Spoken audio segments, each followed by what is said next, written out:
Buenas tardes, bienvenidos a nuestra semana número 7 de Introducción al Derecho. Permítanme un momento.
Nuestro tema del día de hoy se llama Historia del Derecho.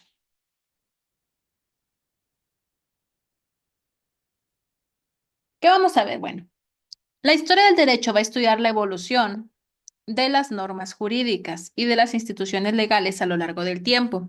Recuerden que para comprender nuestro presente, entender un posible futuro, tenemos que saber la historia, conocer qué fue lo que pasó que nos llevó a estar donde estamos y que nos va a llevar a estar donde vamos a estar. ¿Qué importancia tiene? Pues comprender cómo y por qué se han desarrollado las leyes nos va a ayudar a interpretar y aplicar mejor el derecho actual. Va a ser esencial para entender el contexto y las razones detrás de las leyes actuales, perdón. Analizar el pasado nos va a permitir ver cómo las sociedades han resuelto conflictos anteriormente y cómo se habían estado organizando sus sistemas legales. Comencemos con el derecho de las civilizaciones antiguas. ¿Hasta una duda hasta aquí?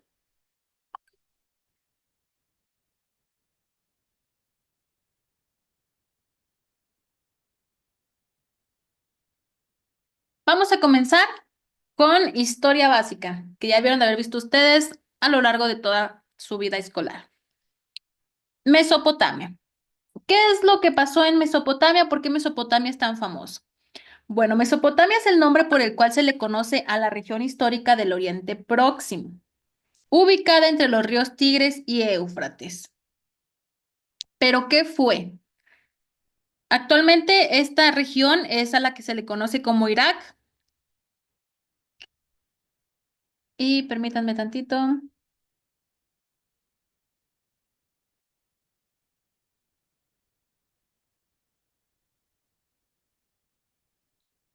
Dentro de Mesopotamia se da algo que se llama el Código de Hammurabi. ¿Alguien había escuchado hablar del Código de Hammurabi?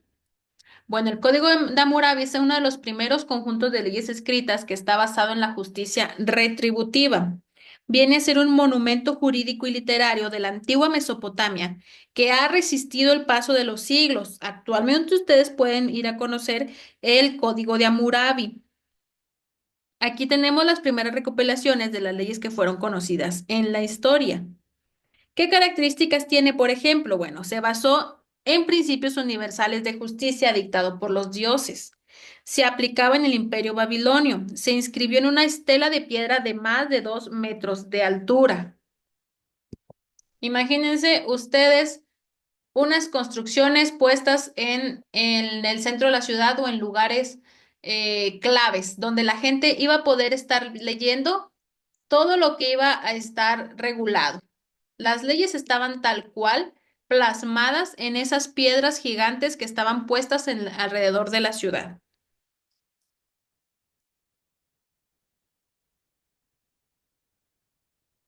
Regulaban, por ejemplo, aspectos de comercio, de penales, de derechos de familia, relativos al matrimonio o al divorcio, y los derechos civiles, que en ese entonces era esclavitud y pues la deuda.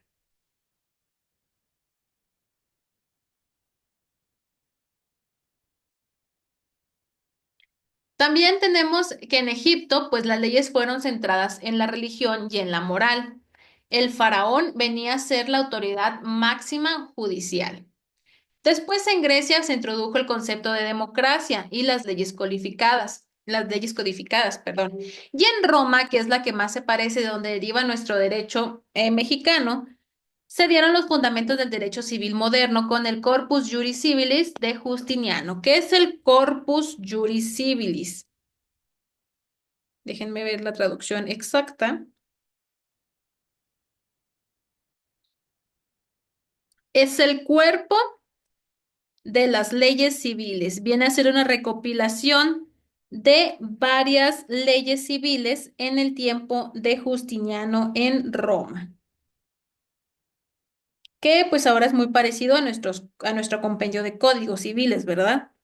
Porque eso también era una recopilación de textos legales que estaba en ese entonces.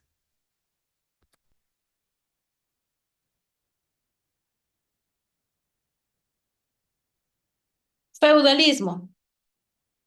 ¿Qué pasa en el feudalismo? Había relaciones basadas en la lealtad y el servicio con un sistema de vasallos y señores feudales. Señor feudal, dueño de un gran montón de tierra, unas largas hectáreas. Dentro de esas hectáreas estaban los vasallos. Esos vasallos trabajaban esa tierra para el señor feudal. Sin embargo, estos vasallos no eran esclavos, estaban protegidos por el señor feudal. Recibían a cambio no dinero, pero sí recibían a cambio el beneficio de estar viviendo dentro de esas tierras y estar siendo como que autosostenibles con lo que se producía, con lo que ellos mismos producían dentro de la tierra del señor feudal. No alcanzan tal cual la esclavitud porque había una retribución. Si bien no era una retribución justa, había una retribución y en la esclavitud, pues no. Derecho canónico. Entra la Iglesia a predominar en todas las cuestiones legales. Con el derecho canónico viene a regular los aspectos de la vida cotidiana, desde el nacimiento, que si ustedes recuerdan, aquí en México, todos los primeros que llevaron registros civiles fueron las iglesias. Se da la separación de iglesia y Estado y se crean los registros civiles, que son ahora los que llevan todos los registros de nacimientos, muertes, defunciones, matrimonios, divorcios, etcétera. Constitución de Clarendon. Se estableció la jurisdicción real en Inglaterra y la Carta Magna, que viene a hacer una limitación del poder del rey y del reconocimiento de los derechos de los nobles. Renacimiento y derecho natural. ¿Qué predomina en el Renacimiento? Tenemos el humanismo jurídico, donde se le da una revalorización a las fuentes del derecho romano y griego. También tenemos el derecho natural, donde viene una filosofía donde, que existen leyes inherentes a la naturaleza humana, por ejemplo, el derecho a la vida. Teóricos importantes dentro de esta época, Thomas Hobbes, John Locke y Jean-Jacques. ¿Qué influencias tuvieron este renacentismo? Empezaron a nacer las ideas sobre los derechos naturales y el contrato social. Ilustraciones y revoluciones. En la Ilustración viene a ser un movimiento intelectual que promueve la razón, la ciencia y la igualdad. También tenemos la Revolución Americana en 1776, que viene a ser una declaración de independencia ¿de quién? De los ingleses y empieza a consagrarse la Constitución de los Estados Unidos. Tenemos también una Revolución Francesa, una de las más bonitas que nos ha llevado a tener el reconocimiento de derechos fundamentales hasta ahora, porque se da la Declaración de los Derechos del Hombre y del Ciudadano. ¿Han escuchado hablar de esa declaración? Les voy a leer uno de los artículos para que se den ustedes idea. Bueno, déjenme, se los pongo aquí.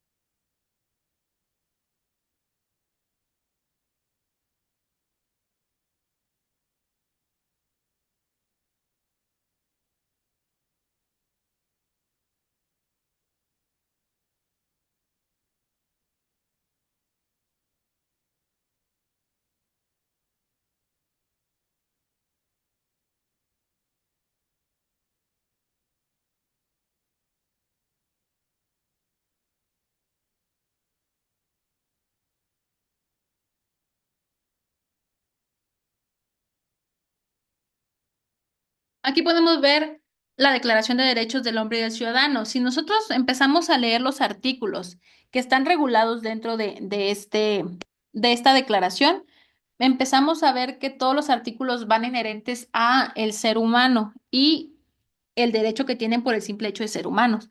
Artículo 1. Los hombres nacen y permanecen libres, iguales en derechos. Las distinciones sociales solo pueden fundarse en la utilidad común.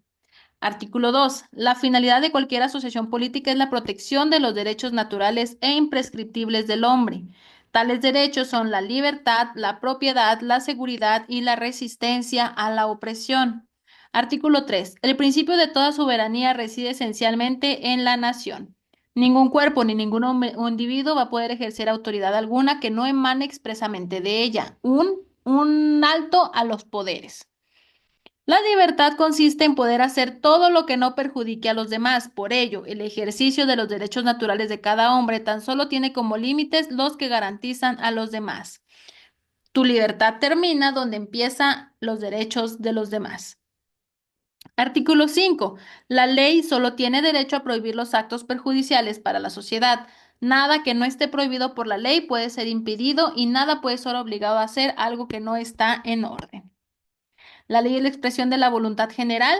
Ningún hombre puede ser acusado, arrestado, detenido, salvo en los casos determinados por la ley y en la forma determinada por ella. La ley solo debe establecerse penas estrictas y evidentemente necesarias, puesto que cualquier hombre se considera inocente hasta no ser declarado culpable, principio de inocencia.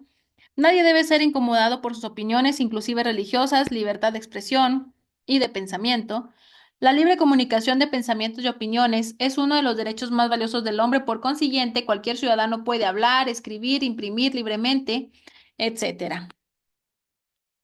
Por ser la propiedad un derecho inviolable y sagrado, nadie puede ser privado de ella, derecho a la propiedad. Si se dan cuenta, esta declaración de los derechos del hombre y del ciudadano es algo muy lógico, muy esperado y muy humano. Mm,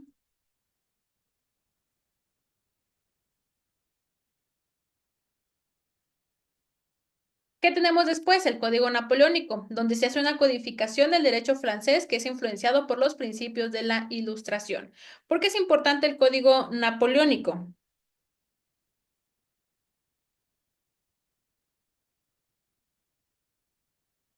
Porque viene a abolir el sistema feudal y libera a los campesinos, que eran los vasallos.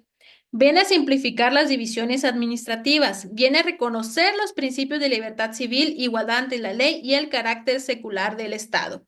Viene tomando, obviamente, todos estos principios de la Ilustración. Hizo que las leyes fueran más claras y accesibles y prohibió a los jueces decidir un caso mediante la introducción de una regla general. ¿Qué influencia tiene? Influyó en los códigos de derecho civil de todo el mundo y constituye la partida de nacimiento de la codificación civil del mundo occidental.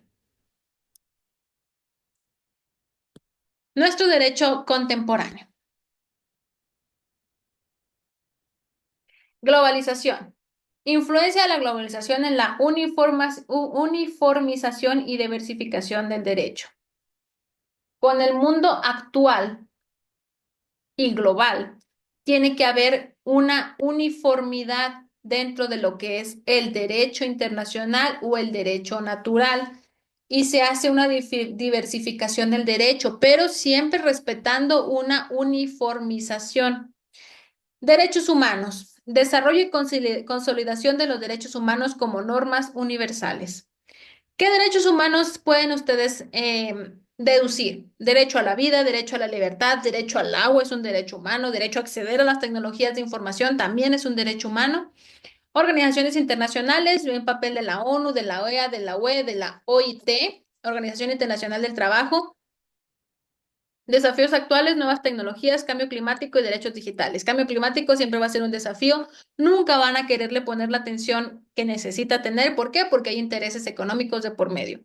Nuevas tecnologías se vienen desarrollando leyes contra estas nuevas tecnologías. Por ejemplo, tenemos en México la ley Olimpia, que surge de la distribución de material íntimo entre particulares o sí, entre particulares que afecten a una persona. Esta ley permite que esa distribución sea ilícita y se pueda perseguir vía penal.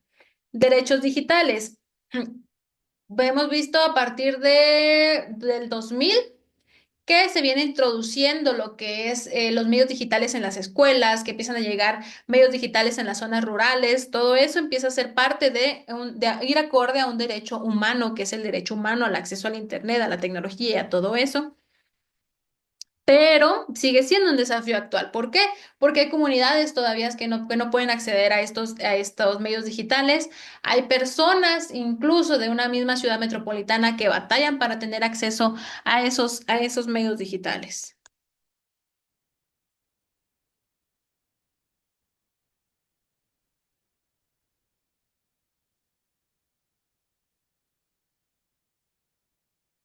Evolución del derecho en América Latina. Hoy en día, el derecho en América Latina enfrenta desafíos como la corrupción, la desigualdad y la necesidad de reformas para garantizar una justicia más equitativa y eficiente. ¿Ustedes creen que con la reforma judicial vaya a terminar esto? Claro que no. No sé si vieron, hace que una semana y media que sale un cuate que estaba ligado al narco y asesinato de varias personas, secuestro de varias personas, que salió listo para participar en las boletas para ser jueces. Una de las víctimas indirectas lo señala y se cuestiona por qué esa persona está ahí si mató a mis dos hijos. Entonces, ¿ustedes creen que vaya a terminar la corrupción con una reforma judicial tan ineficiente y tan absurda? Claro que no. Pero con la mejor de las fe, vamos a ver a dónde nos lleva esto. Colonización. Influencia del derecho español y portugués en las colonias americanas, reformas y constituciones. Vienen las principales reformas constitucionales del siglo XIX y XX. Independencia, proceso de independencia de la creación de constituciones nacionales y un derecho actual. Desafíos y características del derecho en América Latina al día de hoy. ¿Qué conclusión tenemos? La historia del derecho no solamente nos va a enseñar sobre el pasado, sino que también nos va a proporcionar herramientas necesarias para moldear un futuro del derecho. Esta reforma viene a ser un retroceso a lo que ya teníamos avanzado, pero esperemos que todo salga bien. ¿Por qué? Porque ahorita el futuro se ve muy incierto, adaptándonos a las nuevas realidades y necesidades de la sociedad global. Esa es toda nuestra clase por el día de hoy. Si tienen alguna pregunta, no duden en hacérmela saber. Que tengan muy bonita tarde.